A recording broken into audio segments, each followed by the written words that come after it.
A cop's worst nightmare? Arresting the wrong person. And Sergeant Brian Calloway had just made the biggest mistake of his 20-year career. The sun blazed over the quiet streets of Brookfield, a tidy little neighborhood in Ohio, where the lawns looked painted and every hedge had a perfect edge. It was the kind of place where joggers moved in rhythm and police patrols were more a formality than a necessity. Calloway cruised through in his squad car, one hand on the wheel, the other lazily resting on the radio. He'd seen it all, or so he liked to believe. His reputation was solid, tough, no nonsense, never took excuses. He believed in his own version of justice. And in his eyes, certain people in certain places always deserved a second look. That's when he saw her. A black woman, mid-40s, running with a confident, athletic stride. Earbuds in. Focused. Lost in her own rhythm. Expensive running shoes, sleek gear, she looked like she belonged. Yet something about her unsettled him. Maybe it was that she didn't even glance his way. Most people at least acknowledged a cruiser when it rolled by. She didn't. Or maybe it was the silver Tesla she just passed in a driveway. Did she come from there? Was she casing houses? Or maybe it was nothing. Still, Calloway slowed, the tires crunching against the curb as he stepped out. His hand rested on his duty belt, not reaching for anything, just making sure it was noticed. His eyes locked on her as she slowed, pulling out one earbud, breath steady but controlled. Sweat glistened on her forehead. She didn't look afraid. Just irritated. "Something wrong, officer?" she asked, catching her breath. "Where you coming from?" His tone was steady, laced with the quiet authority he'd perfected over the years. She blinked, glanced down the street. "Home. Just finishing my run." "Where's home?" She tilted her head, her expression shifting slightly. "Couple blocks down." "Got ID on you?" There it was. The moment. Her shoulders stiffened. The casual ease in her posture vanished. "For what?" she asked evenly.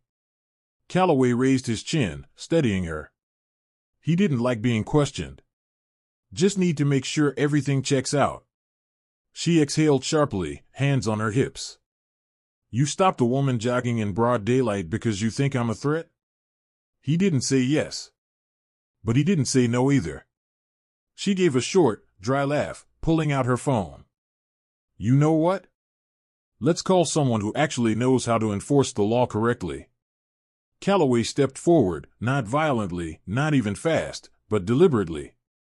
"Ma'am, I'm not going to ask again. Show me some identification." Her fingers tightened around her phone. And in that split second, Calloway decided the situation had officially escalated. But what he didn't know was that this, right here, was the moment that would destroy everything he'd built. The street was silent. Only the soft rustle of leaves and the hum of distant traffic broke the stillness. For Simone Daniels, the world had narrowed to the man in front of her, the officer standing too close, his stare pressing down like a weight. She knew this dance. She'd lived it before.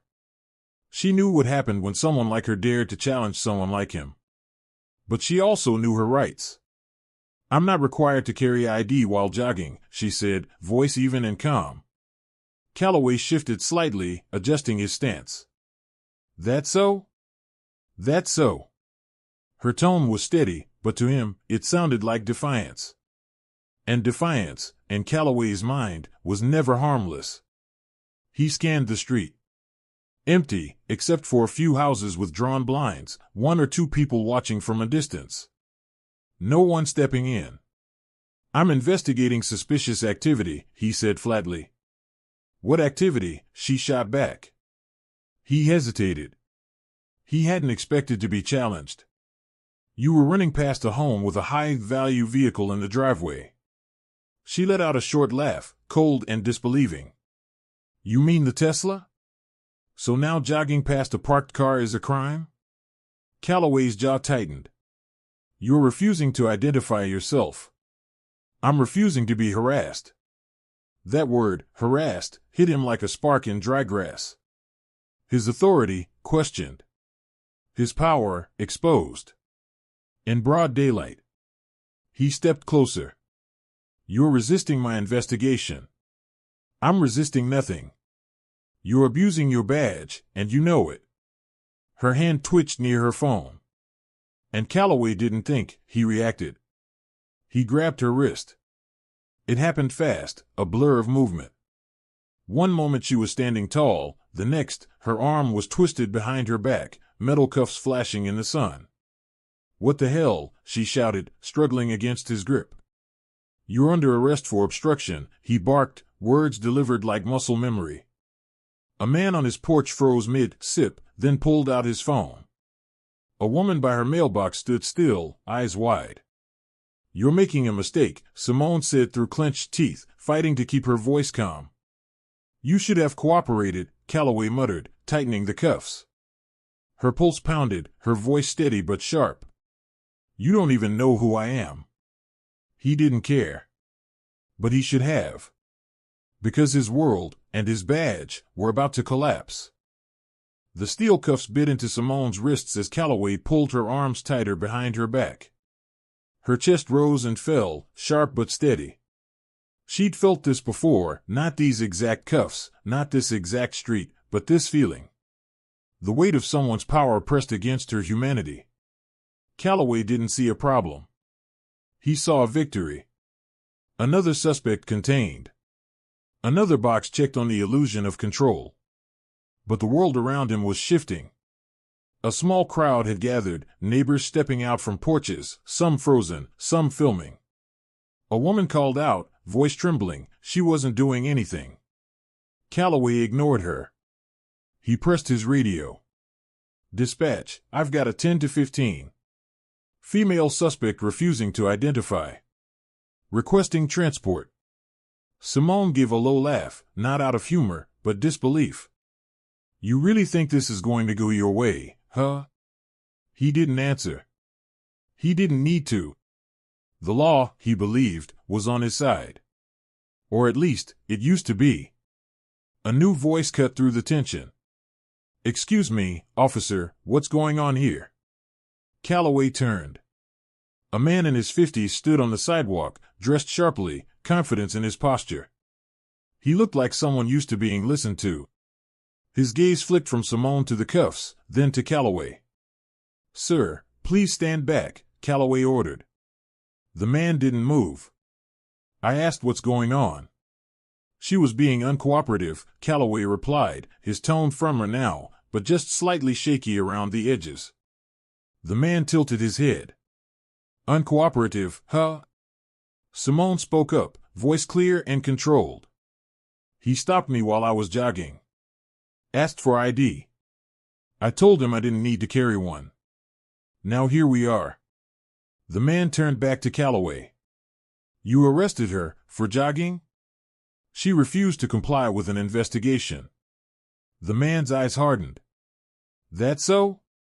Calloway felt the shift in the air, the tension changing shape. People were watching.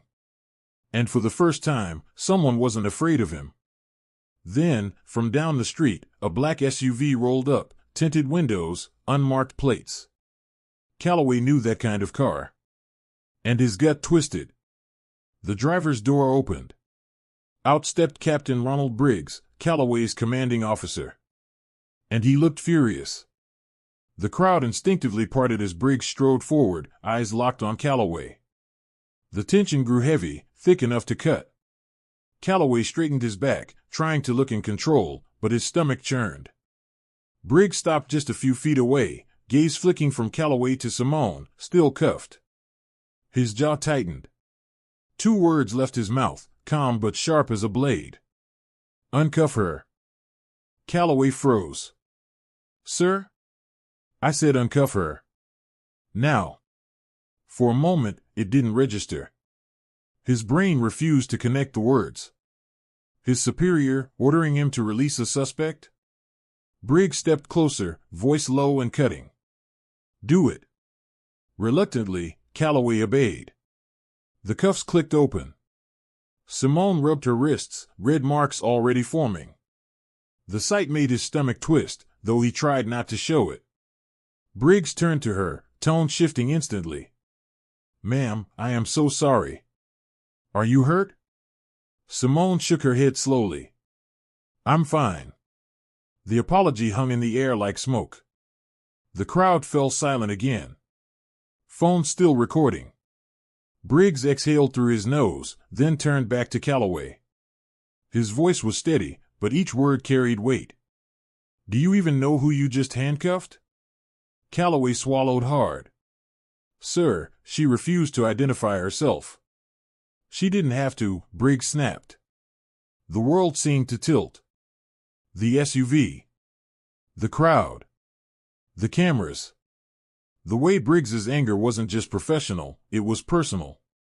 Simone straightened, her voice calm but sharp. "My name is Chief Simone Daniels." The name hit like a thunderclap. Chief. Calloway's lungs forgot how to work. His mouth went dry. She paused, letting it sink in before adding, voice firm as steel. "And you just arrested your boss." Silence fell heavy over the street. Every eye on him. Every phone pointed in his direction. His career, his entire identity, cracking under the weight of those words. Briggs's command cut through his shock. "Sergeant Calloway, you are relieved of duty effective immediately. Hand over your badge and your weapon." The words stung like open wounds. He hesitated, pride fighting the inevitable, but finally unclipped his badge and sidearm, placing them in Briggs's outstretched hand. Simone watched him quietly. There was no triumph in her face, only disappointment. "You need to take a long, hard look at yourself, Sergeant," she said softly.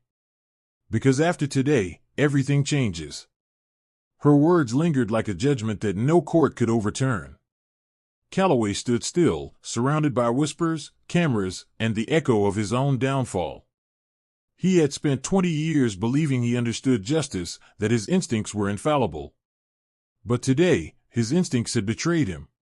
And there was no going back. Calloway sat in his car long after the crowd had gone. The engine was off.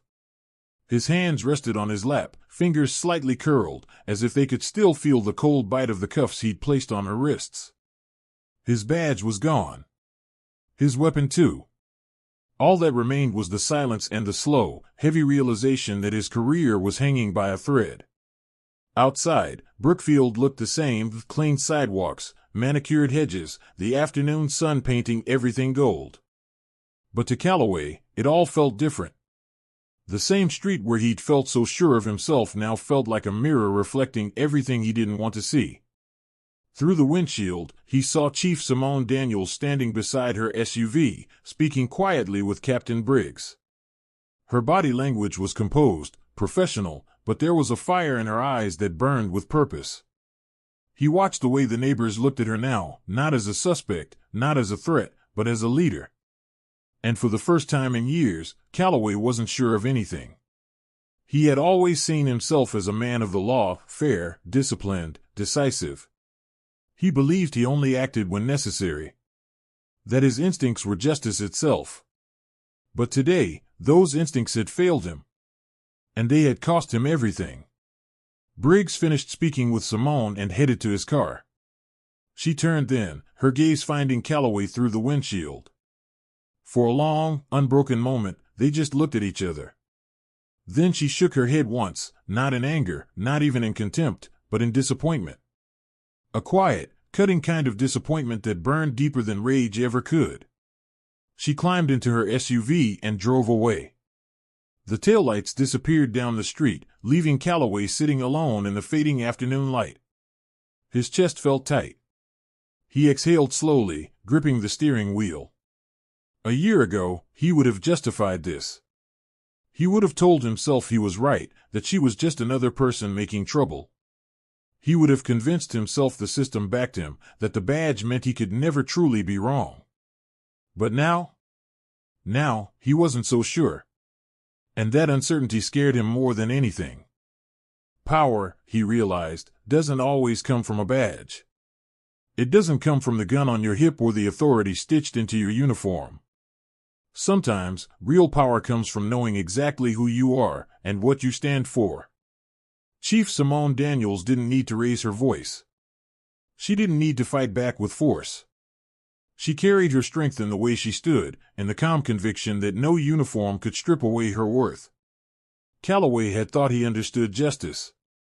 He thought justice was about control, about keeping order, about separating right from wrong with a clean, easy line. But justice, he now realized, isn't about who holds the power. It's about how that power is used. He stared at the empty street, the same place where everything had fallen apart, and wondered, how many times had this happened to someone without a title to protect them? How many people had been cuffed, questioned, humiliated, for doing absolutely nothing? The thought clawed at him. The silence pressed in. This wasn't just about him making a mistake. It was about a system built to let those mistakes happen again and again, without consequence. He leaned back, eyes closed, letting the weight of it all sink in. For the first time in 2 decades, Sergeant Brian Calloway didn't feel like a cop. He felt like a man who'd finally seen the truth and couldn't unsee it. Somewhere, he knew, Chief Daniels was writing her report, already turning this incident into something bigger, a lesson, a reckoning, maybe even change. And maybe that was the only good thing to come out of it. Because this story, his story, wasn't just about one bad decision. It was about the question every officer should be forced to ask. When will it stop? And who's brave enough to make sure it does?